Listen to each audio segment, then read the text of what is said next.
problemos ir aktualijos. Jaunimo kodas.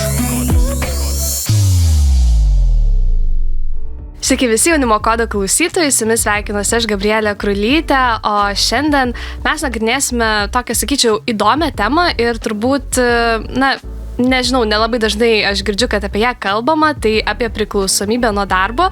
Ir su manimi studijoje šiandien yra Eimintas Sakalauskas, mokytojas ir psichologas, dirbantis Vilniaus Krikščionių gimnazijoje. Labas, Eimintai. Sveiki.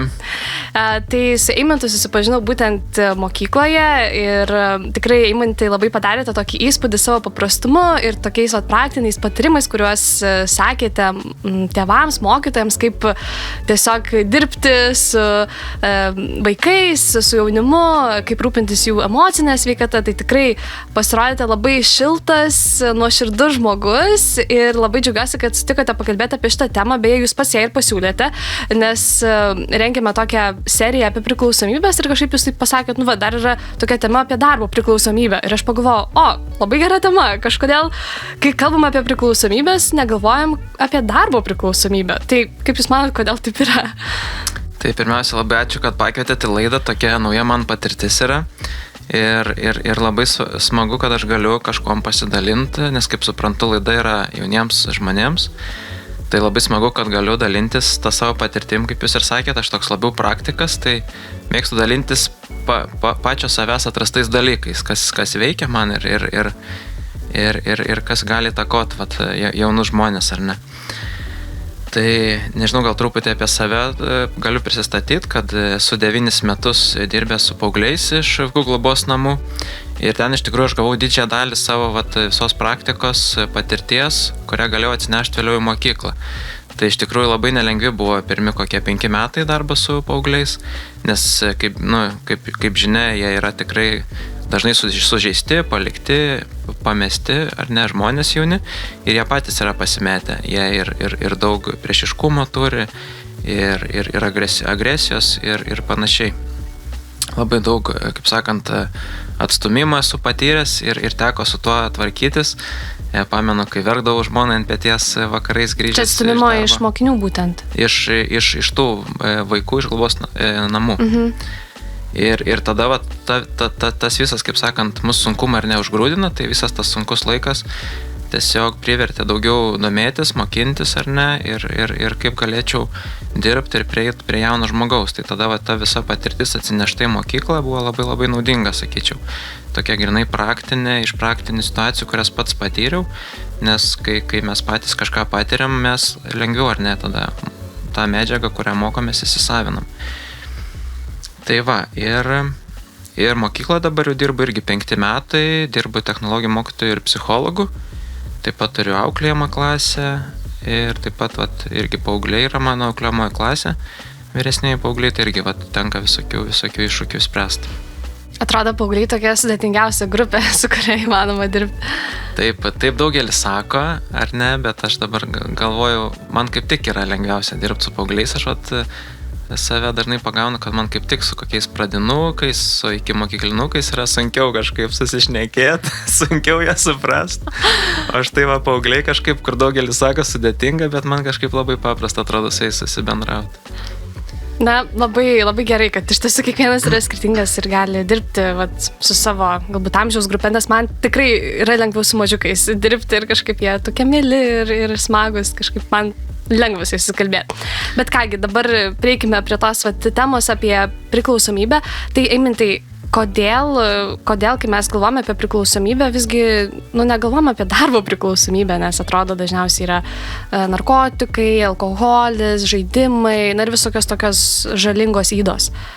Taip, tai pirmiausia, aš galvoju, tas klausimas labai geras, nes priklausomybė nuo darbo, ar ne, dar kurie kartais sako, jog tai darboholizmas, bet čia galim vėliau truputį apie tai pašnekėti, čia neverta gretinti šitų savokų, bet kodėl rečiau apie ją kalbame, dėl to, kad tokia yra ganėtinai užsislėpusi, ar ne, nes tos priklausomybės, kurios labiau net ir yra, čia tokia labiau psichologinė ar ne priklausomybė nuo darbo, o yra tos priklausomybės, kurių ar ne įsijungia visokios cheminės medžiagos, ten alkoholio priklausomybė, narkotikų priklausomybė, rūkymo, tai jos jau yra tokios labiau išryškėjusios ir matomos išorėje, ar ne? Ten matai žmogus visi išgeria, vis apsvaigęs, nuo narkotikų taip pat matai apsvaigusi, nuo rūkymo irgi ten pastoviai pastebi, kad ar neeina kvapas kažkoks ir panašiai.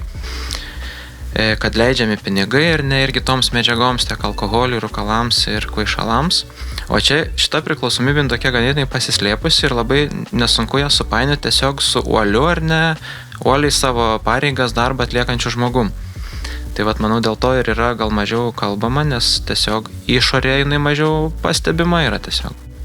Tikrai ir netgi, sakyčiau, tas uolus darbas yra ir sveikintinas, ir skatinamas ir atrodo, tai yra tam tikra vertybė ir tikrai sunku atpažinti ir ypač gal net dirbti su tuo, nes atrodo, kodėl aš turėčiau dabar, mažinti savo darbo krūvį, jeigu tai yra, geras dalykas tiek mano galbūt darbovietėje ar mano šeimai, aš galiu galbūt uždirbti pinigus, žodžiu, daug visokių yra vidinių dalykų, tai apie juos mes būtinai pakalbėsime po trumpos muzikinės pauzės.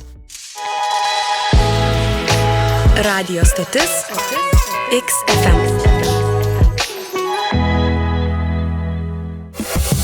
Tikėjimo dilemos, problemos ir aktualijos. Jaunimo kodas. Jaunimo kodo laida ir šiandien mes kalbame su Eimintu Sakalausku, mokytoju ir psichologu apie priklausomybę nuo darbo. Tai Eimintai, pasakėte tokią mintį, kad kartais painiojame priklausomybę nuo darbo su darboholizmu ir sakėt, kad čia ne tas pats. Tai kodėl ne tas pats? Nes atrodo, kaip ir galima gretinti, jeigu čia yra priklausomybė nuo darbo, tai dažnai mes ir vadiname tos žmonės darboholikais. Taip, tai labai patogus, ar ne, tas terminas yra darboholizmas ir dažnai spaudoj, populiarioje literatūrai, jis ir yra vartojamas darboholizmas ir tada gretinamas ar ne yra vos ne su priklausomybė nuo darbo. Bet darboholizmas tai, kaip mokslinė literatūra daugiau apibūdinama, tai yra trumpalaikis ar negali būti trumpalaikis toks momentas, atvejis, kada žmogus tiesiog turi gal didesnius darbo krūvius ir jisai tiesiog ilgiau pasilieka darbe, po darbo, prieš darbo laiką daugiau padirba, kad atliktų tam tikras užduotis. O priklausomybė nuo darbo, kuom skiriasi nuo darboholizmo, tai tom, kad tai yra ilgalaikė, dažniausiai yra apibrėžiama, kai trunka vienus metus ir ilgiau, ar ne, toks žmogaus elgesys, kuris nuolat galvoja apie darbą, jam nepavyksta atsikratyti minčių apie darbą, net laisvų laikų jisai galvoja apie darbą ir atostogaudamas, vykdamas irgi pasiima su savim, kompiuterį, darbinius reikalus, darbinį telefoną, atsiliepinėja, tarkim, namo grįžęs, valgant vakarienę su šeima, atsiliepinėja ar ne darbus skambučius ir tiesiog jam nepavyksta jau nebegalvoti ar ne apie darbinės užduotis, tai čia tuom ir skiriasi, kad trunka ilgai ar ne ir yra požymiai, kurie signalizuoja, kad aš nebegaliu iš tikrųjų negalvoti, nebemąstyti apie darbą, apie darbinės užduotis ir manęs nebetenkina, ar senesni rezultatai, mane tenkina tik vis geresni mano rezultatai, vis daugiau valandų praleistų ar ne dirbant, jaučiu tik tada pasitenkinimą ar ne ir malonumą, kai galiu daug laiko praleisti darbe. Taip pat dar irgi vienas iš svarbių, tai yra, kada tu tampi vis mažiau pastabus ar ne savo artimiesiems, draugams, šeimos nariams, jų emocijoms, jų jausmams, tu tiesiog koncentruojasi visas į darbą ir tau yra iš tikrųjų nebesvarbu, kaip gyvena, kaip jaučiasi tavo artimiai. Tai čia dar vienas iš labai svarbių požymių.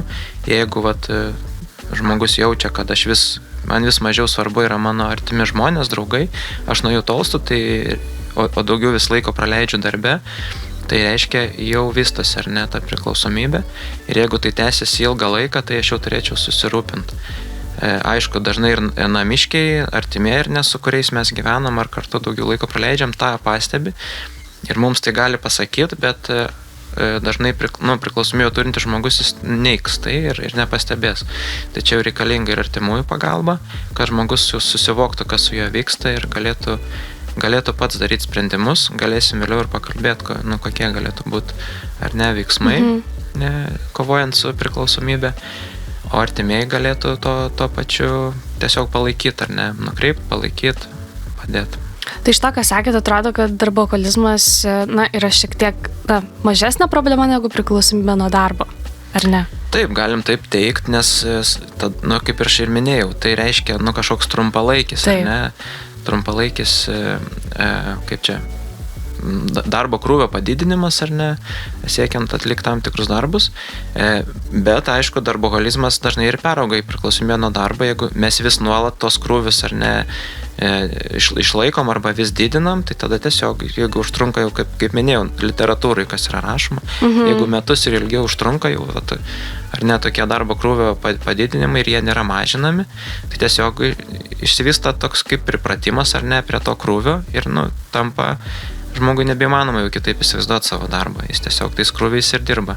Bet iš to, ką išvardinote, tuos visus simptomus, tai atrodo, kad, kokiu pusė Lietuvos ar pusė žmonių, kuriuos aš žinau, turi tada tą priklausomybę, nes atrodo, kad ir tos praleistos valandos ilgos, galvojimas apie darbą, negalėjimas atsiriboti, net atostogų metu, atrodo, kad tai yra, tokios visiems mums pažįstami tie simptomai ir tada labai didelė dalis turi priklausomybę, galima sakyti, ar ne?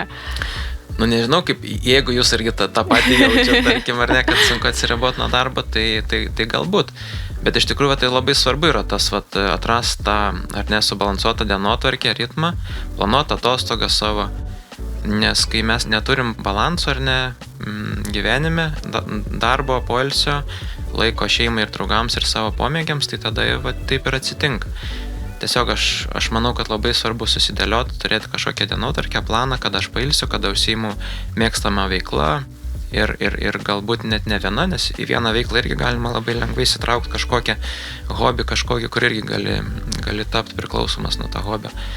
Taip pat labai svarbu yra santykiai su draugais, artimaisiais, taip pat su kolegomis, nebūtina vien tik dirbti, jais galima išeiti ir tiesiog neformaliai pabūti.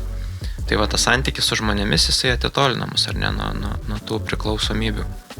Taip, tikrai dar vieną klausimą norėčiau užduoti, bet tikriausiai po muzikinės pauzės jau apie tai, kodėl tada išsivysto tokios priklausomybės.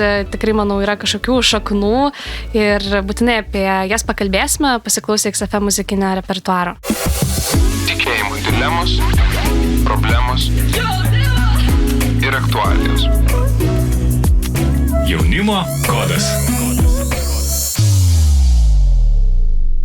Tęsime laidą ir šiandien kalbame apie priklausomybę nuo darbo ir studijoje vieši Eimintas Sakalauskas, psichologas ir mokytojas, dirbantis Vilniaus Krikščionių gimnazijoje. Ir Eimintai, palietėme tą temą apie priklausomybę nuo darbo, kaip jinai vystosi ir iš tiesų kokie yra tie požymiai, bet tada kitas klausimas yra, tai kodėl apskritai susidaro tokia priklausomybė, nes atrodo, jeigu kalbam apie kitas priklausomybės, tai gal matome, kad gal yra kažkokia tėvų įtaka, gal vaikas mažai dėmesio gauna šeimoje ir panašiai, bet kodėl tokia priklausomybė nuo darbo, kas daro įtaką jos susidarimui ir vystymuisi? Tai pirmiausia irgi priklausomybė nuo darbo įsivysti taip pat turi įtakos mūsų ankstesnės patirtis, tai yra visokios vaikystės patirtis, kada mes nebuvom priimti, kada susiformavo pas mus nepasitikėjimas savimi ar nepakankamas pasitikėjimas ar ne savimi ir savo verte. Tai tas taip pat turi įtakos, kaip ir visoms kitoms priklausomybės atsirast. Tas pats yra mechanizmas ar ne priklausomybės, kada mes per savęs realizavimą tokį, šiuo atveju per darbą ar ne, per darbinę veiklą, mes gaunam ir pripažinimą, ir pasitenkinimą ar ne, ir dopamino didžiulius kiekius gauname, kuris ar ne atsakingas už mūsų džiaugsmą, laimę, pasitenkinimą. Taip pat, galim kilt karjeros laiptais, ar ne, irgi yra tos ribos tokios, kurias mes galim vis pasiekti. Tai mechanizmas yra tas pats ir dėl to jis ir formuojasi. O kas turi įtakos, tai žinoma yra aplinka, tai tėvų, mokytojų, spaudimas pirmiausia mokykloje, nes mes turim ar ne atitikti kažkokius reikalavimus, pasiruošti egzaminam ar ne. Tai pirmiausia, patiriam spaudimą iš tėvų, kurie tikisi iš jauno žmogaus, kad jis ar ne gerai mokslus baigs, kažkur įstos mokintis, turės gerą darbą ir panašiai. Tada mokytojai taip pat nemažai prisideda, nes čia yra ir mokytojo prestižas, ko geriau paruošti ar ne savo mokinį egzaminui. Tai jis irgi tada stengiasi ir tokį kaip ir spaudimą sukuria ar ne jaunam žmogui. Ir taip pat, kas dabar labai aktualu, tai yra socialinė medija, visi socialiniai tinklai, kur jaunas žmogus mato pavyzdžius, kuomet ten su naujausiais automobiliais ar ne važinėja visokie influenceriai, ar ne su jachtom plaukioja, vilose visokiose gyvena, leidžia smagiai laiką, pramogauja ir taip toliau. Tai tas, aišku, daro didžiulę įtaką ir yra tikrai tokių influencerių, dabar gal neminėsiu, nes čia gausis kaip antireklama, ar ne, bet yra tokių influencerių, kurie ypatingai kalba apie tai, kad jaunas žmogus, ten, tarkim, iki 30 tu turi tik dirbti, žodžiu, maksimaliai, nežiūrėti nei poilsio, nei ar ne į savo ritmo. Turi tik dirbti, kad būtum kiečiausias, geriausias ir turėtum daugiausiai pinigų. Tai yra nemažai tokių influencerių, kurie taip sako ir jaunas žmogus tikrai pasimeta jisai, nes didžiulį spaudimą patiria iš aplinkos, iš socialinės medijos, mato tos pavyzdžius ar ne. O tie pavyzdžiai yra irgi, ten influenceriai, jie dažnai reklamuojasi ar ne, nebūtinai yra iš tikrųjų, kaip jie ten sako ir rodo, dažnai yra atveju, kai išsinuomoja visokius automobilius brangius ir pateikia kaip savo turtą, žinai, o tada jaunas žmogus galvoja, čia visai nesunku, reikia tik daug dirbti, žinai, ir taip ir formuojasi tas požiūris į tą tokią nesveiką darbo ir poilsio balanso kultūrą ir galiausiai žmogus nebesiduoja, kad kitaip galima. Taip. Ir atrodo, kaip atsiriboti nuo to, kai visa visuomenė to gyvena, tai yra šių laikų, sakyčiau, problema ir daugelis tapatina save ir tas identitetas, galima sakyti, susilieja su darbu, ar ne, kad aš esu darbas, aš esu tai, ką aš darau, aš esu mano profesija. Tai aš neįsivaizduoju, kaip įmanoma kitaip mąstyti, nes atrodo, mes esam nuo mažens to mokomi ir mūsų tėvai, mūsų aplinka to gyvena. Taip, tai tas identiteto klausimas tai labai čia didelį įtaką turi ir šiaip labai svarbus yra, nes taip, paauglystė kas yra, ar ne, savo identiteto kūrimas, ypatingai jaunam žmogui. Ir paauglystė, įvairiai traktuoja mokslinė literatūrai, kad ties 24, ties 25, kai kurie sako, kad ties 30 metų tik baigėsi paauglystė. O iš tikrųjų aš taip paprastai galvoju, kad paauglystė baigėsi ar ne tada ir mes tampam suaugusiu, kada mes, nebegalvojam, ką apie mus ar ne kiti pagalvos, o čia ir yra visa tai, kad mes nustojam ar ne save lygint su tais visokiais influenceriais, klausytis savo aplinkos, o tiesiog, pats už save galvot, ar ne, ko aš iš tikrųjų noriu iš gyvenimo, ar aš noriu, nuolat tik dirbti, ar noriu turėti balansą, ar noriu turėti šeimą, sukurti ir taip toliau. Tai tas identiteto klausimas labai, sakyčiau, aktualus čia šitai priklausomybė šitame klausime. Ir labai nesunku, iš tikrųjų, save sutapatinus su kažkokia veikla, šiuo atveju, pavyzdžiui, su darbinė veikla, nesunku pasiklysti ir po to nusivilti, nes, tarkime, gali būti ir išmestas iš darbo, atleistas, gali taip atsitikti, kad tiesiog turėsi keisti darbą, o tavo visos pastangos, visos jėgos bus sudėtos į tą darbą, tu esi susitapatinęs su tuo būtent darbu, su ta darbo vieta ir tu viską prarandi. Tai tada yra labai nesunku tą priklausomybę nuo darbo pakeisti kitom priklausomybėm, nes dažniausiai mechanizmas taip ir veikia. Netgi būna, kai žmogus priklausomas nuo darbo išvažiuoja ilsėtis, jisai tą priklausomybę pakeičia kitom priklausomybėm, pradeda išgerinėti atostogų metu labai dideliais kiekiais, vartot narkotinės medžiagas. Tai tas identiteto klausimas labai svarbus. Ir ypač, man atrodo, mums labai svarbu yra atrasti santykį su Dievu, nes mes taip galim save irgi tapatinti, ar ne, santykė su Dievu, kad Dievas yra mano tėvas, ar ne, ir aš tapatinuosi save su juo, o santykė su juo tu niekada neprarasi, jis visada bus, ar ne, jis visada mus lydės. Tai mes neturim kuo rizikuoti iš tikrųjų.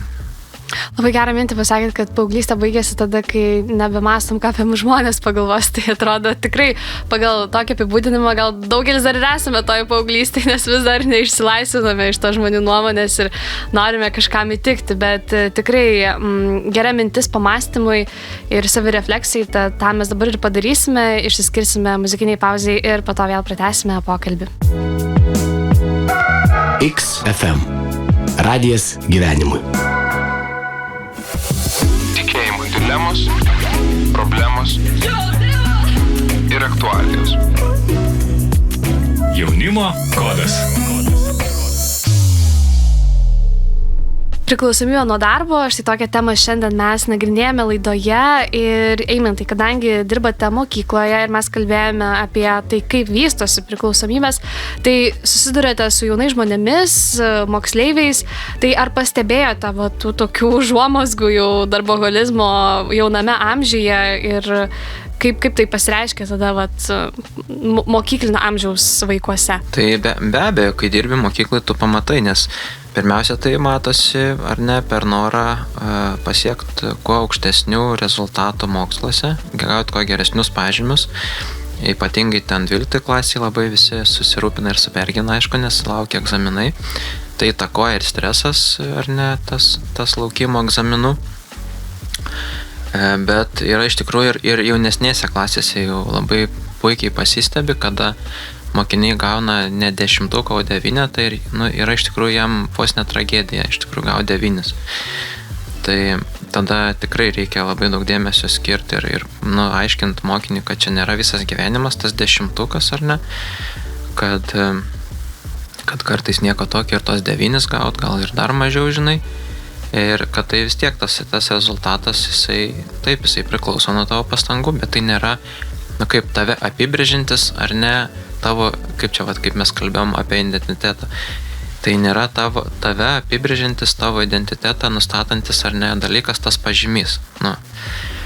Tai va, ypatingai su 12 klasiai, tai matosi, nes būna mokiniai, ne vienas yra buvęs, kur pas mane ateina ir tėvai jų ir sako, aš labai susirūpinę savo vaiku, nes jis tiek pergyvena dėl egzaminų, kad naktimis tiesiog mokosi, o ryte jau reikia į mokyklą kelti, sako, aš matau jau kelios savaitės jis šitaip gyvena ir jau paakiai ar ne mėlyni, juodi, žinai, ir nebežinau, ką daryti. Nes sako, manęs neklauso, žodžiu, aš sakau, kad tu turi ilsėtis, žinai, bet manęs neklauso ir ką man dabar daryti. Tai tikrai atsitinka tokių ir mokykloje atveju. Bet kiek iš tiesų mokytojai ar net tėvai prisideda prie to, nes nuo pat mažens atrodo, ar ne yra sakoma, kad turi gerai mokytis, turi turėti gerą profesiją, yra tikrai didelis spaudimas, tai gal nepakankamai yra daroma nuo to švietimo sistemoje ar net ir aplinkoje šeimos, kad užkirsti kelią šitai priklausomybei. Ne visada ir aišku, ne visada iš šeimos, bet labai dažnai iš tėvų iš tikrųjų. Tiesiog mokiniai, vaikai, jaunas žmogus, jis nori, tėvai jam yra svarbiausi žmonės, ar ne, ir jis nori įrodyti tėvams, kad visa meilė, kurią tėvai jam skiria ir rodė, jinai turi savo vaisių, ar ne, dabar aš pasistengsiu dėl tų žmonių, kurie mane myli ir viską padarysiu, kad kuo geriau, ar ne, ten išlaikyčiau egzaminus ar geresnius pažymius gausiu. Bet ne visada tėvai, taip, tai turi įtakos ir mokytojai, bet tai tam turi įtakos ir tiesiog žmogaus būdas. Yra žmonių, kur tiesiog nebūtinai dėl aplinkos ar ne įtakos, bet tiesiog jie nėra linkę pralaimėti ir ar ne, jiem labai yra žodžiu sunku pralaimėjimą priimti. Tai tiesiog yra tokių vaikų, tokių jaunų žmonių, su kuriais ir būtina labai kalbėti. Tai įvairiais būdais galima daryti, gali ir mokytojai tuom rūpintis, ir auklėtojai, ar ne, ir mentoriai kažkokie, galbūt didieji draugai būna, įvairių, žinai, programų ir ten Big Brother, Big Sister būdavo tokia programa, nežinau, turbūt dar egzistuoja, bet jaunas žmogus dažnai pavyzdį, ar ne, ima iš kito jauno žmogaus, šiek tiek, ar ne, brandesnio ir vyresnio už jį, nebūtinai iš savo tėvų, bet kalbėti iš tikrųjų jaunam žmogui, kad čia nėra viskas, ar ne, kad kartais galima pralaimėti, nes labai dažnai vaikam, pavyzdžiui, kažkokiose varžybose ar ne sportinėse labai sunku yra pralaimėti ir jie nemoka priimti. Tai tik vėliau, kalbant apie tai, kad kartais atsitinka taip, kad tu pralaimi ir čia yra proceso to, ar ne, treniruočių to proceso, taip pat ir mokymosi proceso dalis, kartais ir pralaimėti. Taip, bet labai svarbu apie tai kalbėti, nes kartais atrodo labai tokia, sakyčiau, nežinau, ar čia vakarų ta problema, bet atrodo, kad net, kadangi ir patys suaugę turi tą problemą, tai jie galbūt net aštrina ją vaikuose, o ne kažkaip skatina, nežinau, padėti ar tą priklausomybę kažkaip sumažinti, nežinau, kaip jums atrodo. Tai ir tas iš tikrųjų nemokėjimas pralaimėti, tai ir daro tą didelę įtaką, kad streso, žinai, ir savo aukštų reikalavimų kelimo. Nes, iš tikrųjų, kiek yra mokslininkų ar ne padariusių didžiulius laimėjimus, bet jie padarė tikrai ne iš pirmo karto, o mes girdime visokių atvejų, kad ir iš kelių šimtų kartų jam tik pavyksta ar ne kažką pasiekti, kažką padaryti, o mes dažnai to nematom, mes matom tik jau galutinį rezultatą, tai labai svarbu iš tikrųjų apie procesą patį kalbėti, taip pat ir apie mokymosi ar ne, apie tą patį ar ne karjeros, apie procesą, kad yra procesas, nėra, tu atėjai ar ne kažkur dirbti ir tu dabar čia padirbai mėnesį ar ne be poilsio ir tu viskas, jau esi aukščiausiai pozicijai. Bet galbūt taip yra, nes matome pavyzdžius, kurie tai padaro, bet kokią kainą vėlgi, ar ne? Ir tie pavyzdžiai dažnai jie yra labai reti, o dažnai, kaip ir minėjau prieš tai, yra sukurti, ar ne, dėl reklamos, dėl kitų priežasčių, yra išsigalvotos istorijos kažkokios ir dažnai jie nėra realūs. Tai čia dar svarbu ir tai atskirti. Na štai kiek daug iliuzijos mūsų pasaulyje yra, ar ne?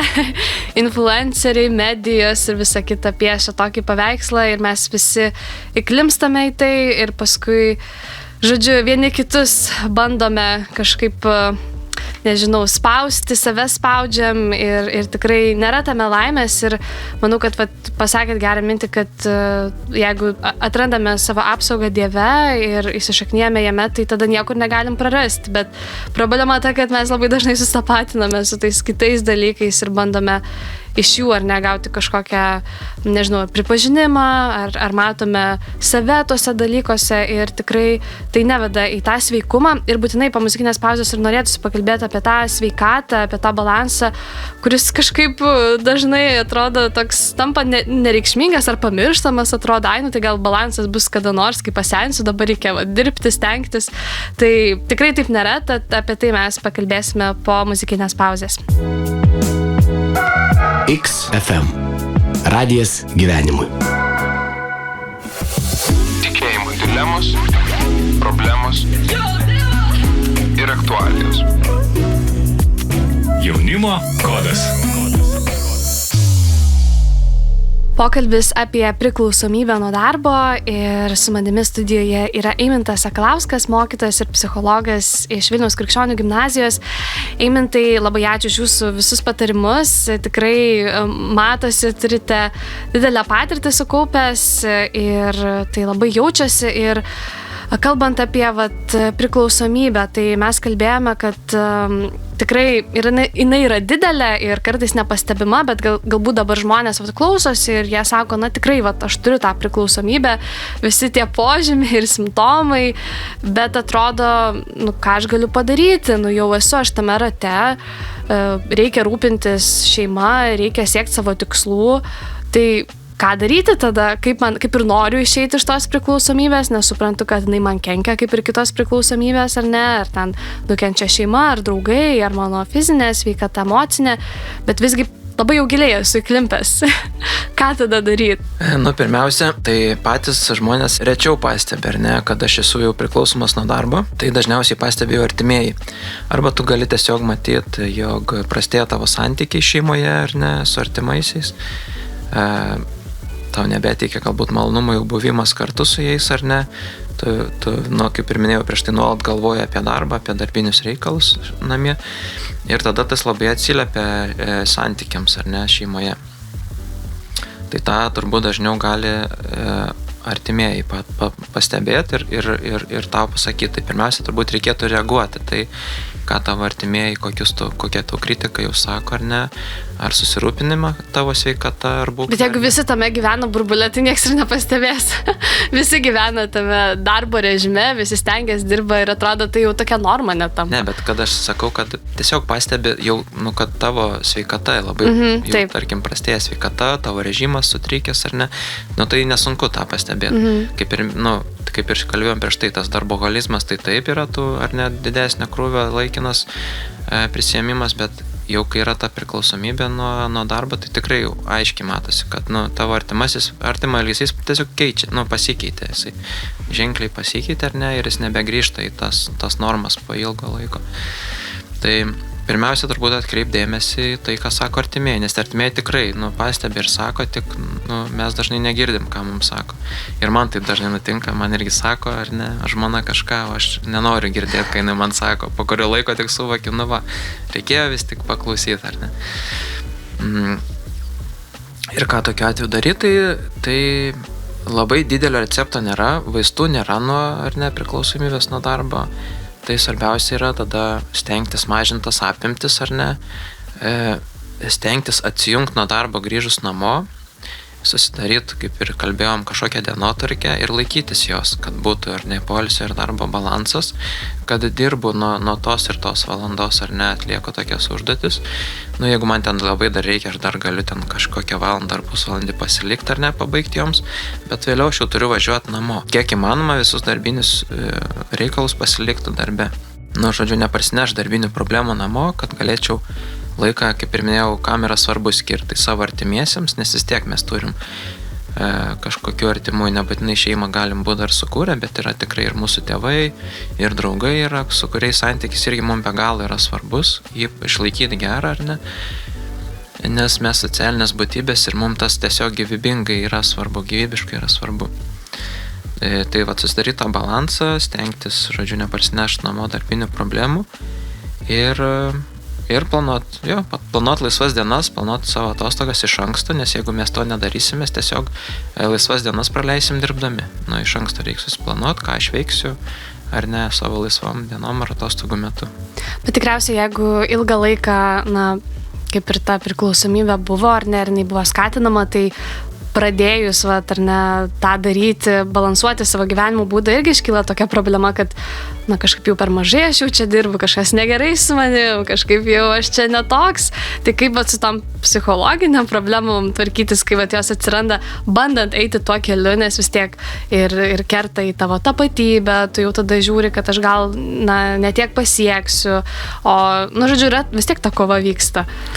Tai žinoma vyksta, bet tu tada sąmoningai priėmęs tą žingsnį, kad tu jau nori ar nemažinti darbą tą savo apimtis, vardan ko? Vardan santykio, tarkim, su artimaisiais ar ne, vardan savo sveikatos geresnės, tu sąmoningai turi tą suvokti, kad, tavo darbo apimtis mažės, tu padarysi mažiau ar ne, bet tu dėl to nesi mažiau, tu turi savo pasakyti, kad tu dėl to nebūsi mažiau ar ne vertas, nebūsi, nežinau, menkesnis kažkoks ar ne.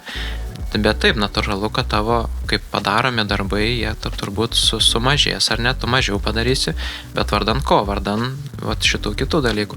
Nes, aš nežinau, tikrai nežinau daug žmonių, kurie yra ir karjeroje daug padarę ir turi be galo gerus santykius su šeima. Dažniausiai būna arba viena arba kita, arba būna kažkoks sveikas balansas, ar ne. Sveikos darbo valandos, tada laikas su šeima praleistas, nes o kaip mes sukursim santykį su šeima, su artimaisiais, su draugais, jeigu mes neskirsim tam laiko, mes nesukursim jo tiesiog. Ir dar taip pat viena iš požymių, vienas iš darboholizmo požymių, tai yra nutrūkę ryšiai, kaip sakau, su draugais, artimaisiais. Tai mes negalim tiesiog išlaikyti santykio tada su kitais žmonėmis, jeigu mes nuolat tik tai darbui skiriam laiką. Nes man patinka, vienas mano draugas yra dar mokyklos laikais pasakęs, žodžiu, gero nepadaug, ar ne? Tai man tas posakis labai patinka, kad reiškia, turi būti kažkoks balansas visame kame mūsų gyvenime. Tiek, ar ne, pramogose, tiek darbe. Negali arba vien tik tinginiauti ir tikėtis, kad tu daug pasieksi, ar ne, arba vien tik dirbti ir tikėtis labai gerų santykių čia su aplinkiniais. Nes vis tiek kertiniai dalykai, kurie žmogų daro laimingą, tai yra savęs tas realizavimas ir yra, mes socialios būtybės, kaip minėjau, tai yra geri santykiai su aplinkiniais. Žmogus kitaip negali jausti pilnatvės, jeigu jis yra vienišas. Taip, tai iš tiesų vien tik bandydami siekti ir lipti karjeros laiptais nebūsime laimingi, tą gerą mintį pasakėt, nes kartais atrodo, kad vien tik tais pasieksiu kažko, o santykiai kažkaip savaime susitvarkys ir žodžiu, kažkaip čia prisilipdys, bet taip nėra. Tai tikrai ačiū Jums labai už pokalbį ir už mintis visas, kurias pasakėte. Man dar vienas toks klausimas kirba, tai aš ir užduosiu apie tą perfekcionizmą ir darymą kaip viešpačio, čia jau iš tos krikščioniškos perspektyvos kalbant, nes dažnai norime ir girdime, kad ar ne vis tiek, kai tu kaip ir tu, neturi, aišku, nieko neturi, bet vis tiek yra gražu ir geras stengtis daryti dėl Dievo ir tarnauti jam ar ne visomis jėgomis, bet dažnai gali toks irgi į kitą pusę jau nusiristi tas noras, kad jau tu irgi nemiegi ten ar aukoji viską, kad vien tik tais tarnautum. Tai gal turite kažkokį tokį patarimą, nežinau, žmonėm, kurie irgi ta tarnystė labai daug iš savęs reikalauja ir kartu kažkiek jie, užsidengia arba pateisina save tuo, kad jie stengiasi dėl Dievo, kad ne dėl pasaulio, ne kad kažkam įtiktų, kad būtent įtiktų Dievui stengiasi. Taip, aš galvoju, Dievas mums juk dovanoja, ar ne, įvairius talentus ir šitam rašte rašo apie talentus, ar ne, keliose vietose. Tai aš manau, kad reikia labai sveikai juos pažiūrėti. Tikrai Dievas vieniems dovanoja greitesnė reakcija, kitiem geresnė ar ne, nežinau, atminti, kitiem geresnė, kažkaip dovanoja vis tiek tokį įgūdį, geriau laiką ar ne savo planuotis. Aišku, to yra mokomasi, bet vieni yra greitesni, kiti lėtesni žmonės, visi turim įvairių talentų, ar ne. Ir aš manau, reikia išlaikyti tą sveiką santykį ir nesilyginti su visais aplink, ar ne.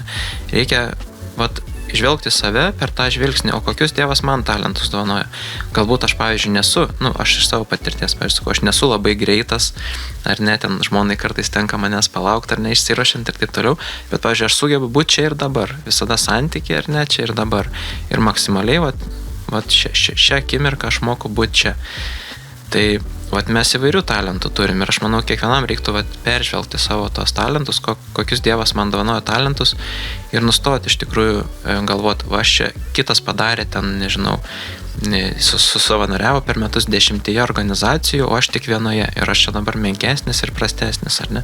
Bet galbūt tas, kuris 10 organizacijų savanoriavo, gal jisai labai paviršutiniškai viską darė, o aš galbūt labai gražius santykius sukūriau, ar ne, to organizaciją, kur buvau, kur savo laiką skyriau.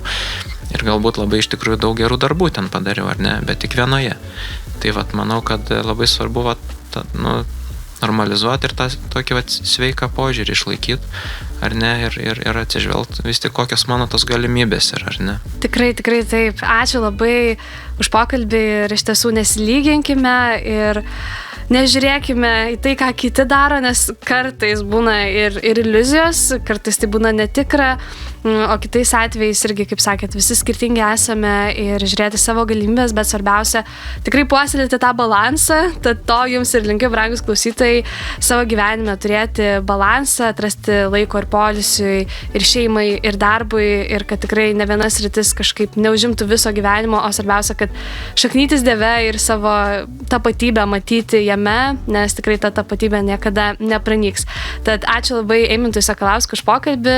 Primenu, kad kalbėjome su mokytojų psichologų iš Vilniaus krikščionių gimnazijos. Taip pat primenu, kad ši laida Jaunimo kodas yra projekto Laikas klausti ir suprasti dalis. Šį projektą iš dalies remia Radio, spaudos ir televizijos rėmimo fondas. Na, su jumis buvau aš, Gabrielė Krulytė, ir iki kitų susitikimų mūsų laidose. Ačiū, kad žiūrėjote. Nepamirškite užsiprenumeruoti mūsų kanalą ir tokiu būdu sekti visas mūsų naujienas.